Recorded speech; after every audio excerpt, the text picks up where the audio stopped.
Hello everybody, how are you doing? We are experimenting with new angles today, even though this setup is definitely not gonna stay like this because the sofa isn't gonna stay here, but we're gonna work with what we have. Also, please excuse my wet hair. I just had a shower and somehow found the urge in me to sit down and film this video, and I had to use that momentum because I have mentioned in a previous video that I'm currently struggling a lot with mental health, and this is exactly why I decided that this year I would like to really make kind of like a summer TBR. Usually I do not read seasonally, like at all, and especially not at the moment because I'm reading like one book a month, maybe two. Like I'm reading extremely slow at the moment, so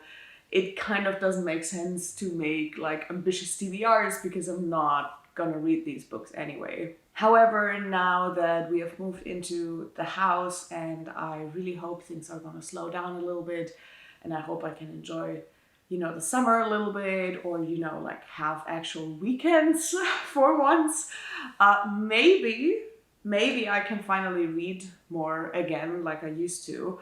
That's the hope, but in general, this whole TBR, of course, is more like of an idea of books that I gravitate towards right now, but nothing that I'm like, oh yeah, I need to read these books and I will definitely read these books, because I will never read all of these books. These are just the books I'm gravitating towards. Something else that is unusual is that I am including romance this time, which is a genre I usually do not read at all, but last year I read a few romances, and especially queer romances do resonate with me. So if you guys have any recommendations for queer romances or queer summer books that are lighthearted and not like very dark and heavy, I would love your recommendations. Please leave them in the comments down below. Let's start with the books that I am currently reading, which both have a queer romance in the center of it, one being a romance book, the other one being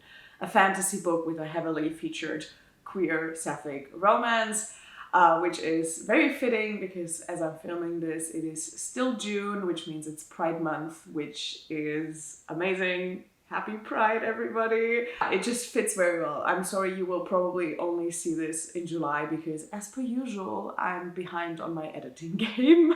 So this is gonna be released a bit later. But as of right now, it is still June where I am right now. And the first book is The Oleander Sword by Tasha Suri. I'm so far away from the camera, I'm gonna put the cover here so you see it better. This is the sequel to The Jasmine Throne, which I read earlier this year and absolutely loved it. And now I'm reading the sequel, and I think it has one of the most stunning book covers I've ever seen. I'm so in love with this cover. I'm only 65 pages into it, so I'm like very at the beginning, but I'm enjoying it so far and I'm excited to see where the story goes. The next book I'm currently around 30% into. I'm reading it as an ebook, and that is Something Wild and Wonderful by Anita. I have read the first book by the author last year and absolutely fell in love with it, which took me by absolute surprise because, again, romance isn't really my genre. So to have a romance book that is completely stuck in my mind was crazy to me. So of course I had to read the next book, and so far so good. I just really enjoy the writing style and the summer vibes and the queer love and all of that. Now to the list of books that I haven't started yet, but that are just a collection of books that I think might fit my summer very well. I don't have a lot of summery, easy, light-hearted reads because I read a lot of fantasy, I love sci-fi, I have a ton of non-fiction, and especially in the climate realm, so of course none of that is very happy, light-hearted, easy summer stuff. Which is why I'm asking you guys for recommendations because I just don't have a lot to choose from. But from the books that I currently own, these are the books I think would fit the best. The first book on this list is, as far as I know at least, a straight romance, and one of the only other romances I have, and that is Songs About a Girl, which is like a rock star musician kind of romance, which has always been my guilty pleasure. I have read a ton of these, especially when I was a bit younger. However, I never found one that I really, really loved. Like, I found a lot of them to be very problematic or poorly written. So again, if you have recommendations, please let me know. I've even started to write my own story to basically create the story that I always wanted to read, but I don't know if that will ever see the light of day, if that will ever be published. But it is in the works. It is something I'm currently working on. So yeah, maybe this one would be a nice refreshment. Maybe this book is the book I've been looking for. I mean, I doubt it, but it will definitely be a fun, entertaining summer read, I'm sure. Also in the realm of famous people and their life stories is The Seven Husbands of Evelyn and Hugo, one of the most hyped books on the internet. And I've heard so many amazing things about this book specifically. I have read Daisy Jones and the Six by the author before, and I really enjoyed that one. And now I finally, a few weeks ago, found like a very cheap Kindle deal, and I could grab the book in German actually, so the German translation, and I'm excited to get to it. And yes, I'm aware of the controversy surrounding like, you know, like the black person in the story. I've heard the discussions about that, so I'm gonna keep an eye out for that. I'm gonna go in with this awareness, but I'm also just very excited because I've just heard so many amazing things about this book. Next up is An Absolutely Remarkable Thing by Hank Green, which is more on the sci-fi end of things, but still like YA, you know, very much in our world, talking a lot about social media and that kind of stuff. And I wanted to read this book for a very long time, but I've just never been in the mood for it really.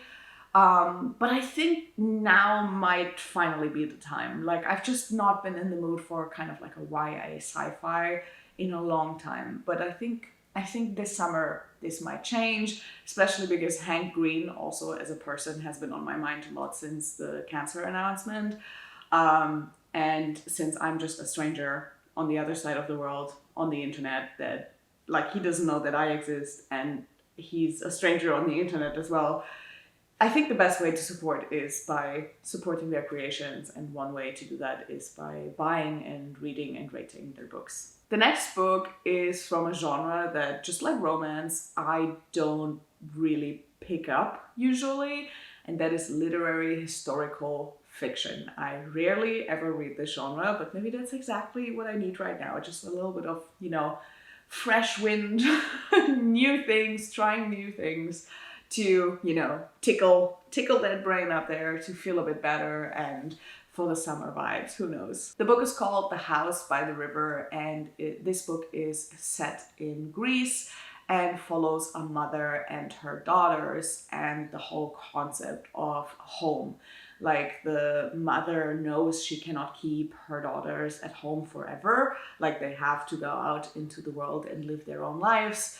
But, you know, like, life happens, and like it very much, from what I understand of the synopsis, like centers on the topic of home and what home truly means, what family means, the bonds between women and families, all that kind of good stuff. So I'm very interested to read it. It could be a hit or a miss because, again, it's a genre I don't usually pick up.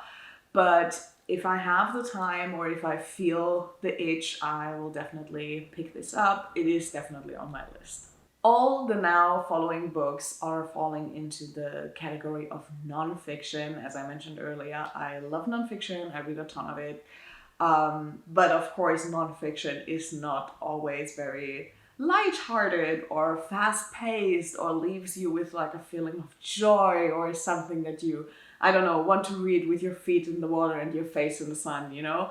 But I picked out a few where I think that might work. The first book is called Everything is Fcked, a book about hope, which I think is self-explanatory. If the book is truly about hope, I feel like it could be a winner for me this summer, because that is definitely something I need more of in my life. So maybe this book is providing that. The next two books are travel memoirs, which I used to read so many of. And then when I started to settle on the Azores and stop my dream of being a world traveler, completely stopped reading travel memoirs. But I kind of want to get back into it, not because I want to be traveling as much again, but just because I feel like it always broadens your horizons to read stories from other countries and other cultures and people who have been traveling, especially if those travels are travels that really changed someone's life. And both of these books definitely fall into this category. One is To Shake the Sleeping Self, and the other book is Wild by Cheryl Strayed. Last year I read Tiny Beautiful Things by Cheryl Strayed and absolutely loved it. I've heard, of course, nothing but raving reviews about Wild, and I've wanted to read it for years and years and years, so I think this one is a good shot. And this one is also, I think, in the same category, so I think either one of those could be a good pick. Editing Tasman here. I am just popping in here to say that I will not be reading How to Shake the Sleeping Self. I started reading it last night and I got to around the 10% mark, and that's usually how long I give a book to decide if it's worth my time, if it's something that I think I might enjoy. And I was undecided on this one because I didn't love it, but I also didn't hate it.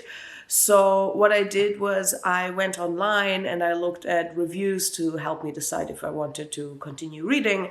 And all of the reviews that I saw were kind of negative, and some of them really negative. And I saw that connection between the author and the whole Coney 2012 thing that happened. And I had no idea about that. I had no idea that there was a connection.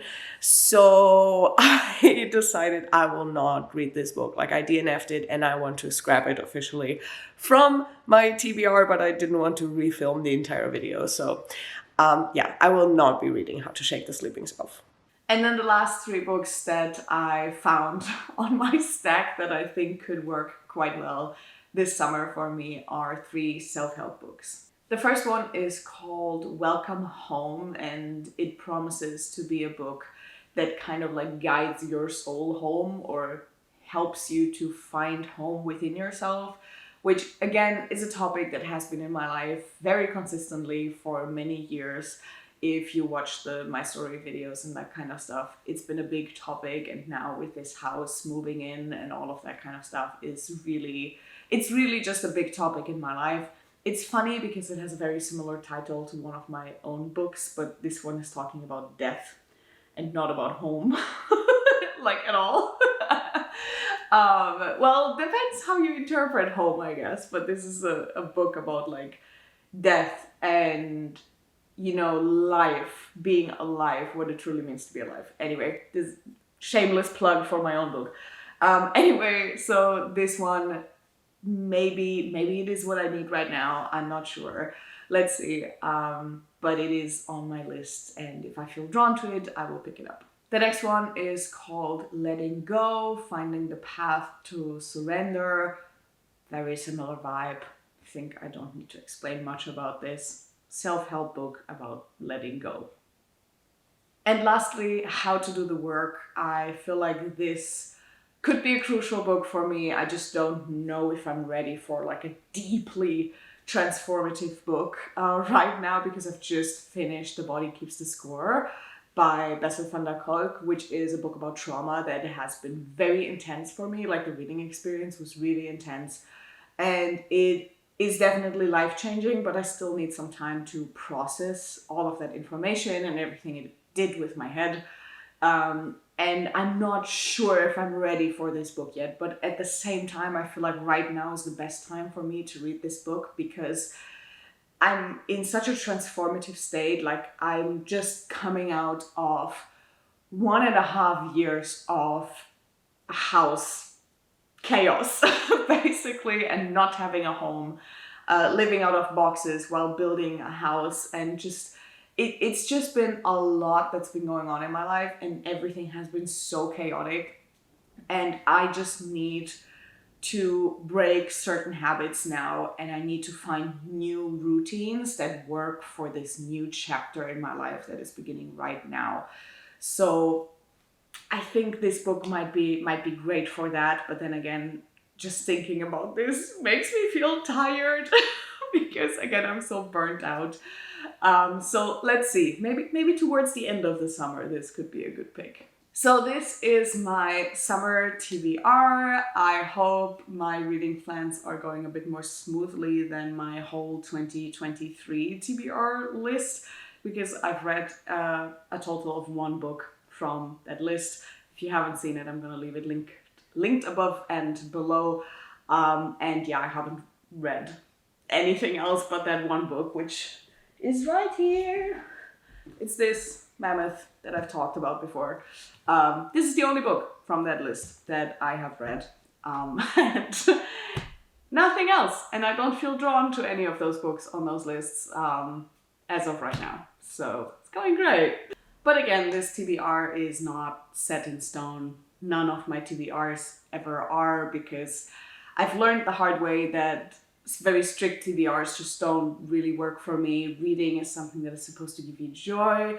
Reading is something that is supposed to make you feel good. Like, reading books should either make you happy and like help you escape and, you know, like discover a new world, or an opportunity to grow as a person. And it should never be something that is forced upon you, be it from the outside or from yourself. So we're taking it easy. Please let me know down in the comments below if you have any recommendations for me or what your summer reading plans are. See you